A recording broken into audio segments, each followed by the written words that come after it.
ప్రభు పేరిట అందరికీ ప్రైజ్లాడండి. బాగున్నారండి అందరూ? యేసుక్రీస్తు నామములో మీ అందరికీ శుభములు కలుగును గాక. ఈరోజు దేవుని వాక్యం యోహాను 3:16.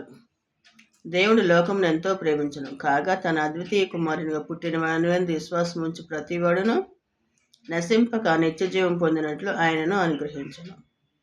యేసుక్రీస్తు ప్రభు లోకాన్ని ఎంతగానో ప్రేమించాడు, మానవులందరినీ. కాబట్టి ఆయన పరలోకం విడిచి భూలోకం వచ్చి శరీరధారిగా జన్మించాడు. ఆయన మరియమ్మ గర్భాన జన్మించి కొంతకాలం జీవించి ఎన్నో అద్భుత కార్యాలు, ఆశ్చర్యకార్యాలు చేశాడు. దేవుడు మానవులను ఎంతగా ప్రేమించాడంటే ఆయన తన ఆఖరి రక్తబొట్టు వరకు కార్చేదాకా సిలువలో బలియాగమైపోయాడు ఆయన. కాబట్టి మనం ఆయనకి మాట వింటున్నాం, ఆయన మాట వినాలా, ఆయన లోబడాలా, ఆయన ఆజ్ఞలు కట్టడలు అన్నీ కూడా నిర్వర్తించాలి.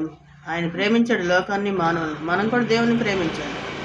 దేవుని ప్రేమించడం అంటే ఏంటి? ఆయన ఆజ్ఞలు కట్టడలు అన్నీ కూడా నిర్వర్తించడం. అవన్నీ నిర్వర్తించినప్పుడు ఆయన మాట ఏంటో దేవుని ప్రేమించడం. మనం భూలోకంలో మానవులందరి కోసం, పాప క్షమాపణ కోసం, రక్షణ కోసం సిలువలో బలియాగం అయిపోయాడు ఆయన.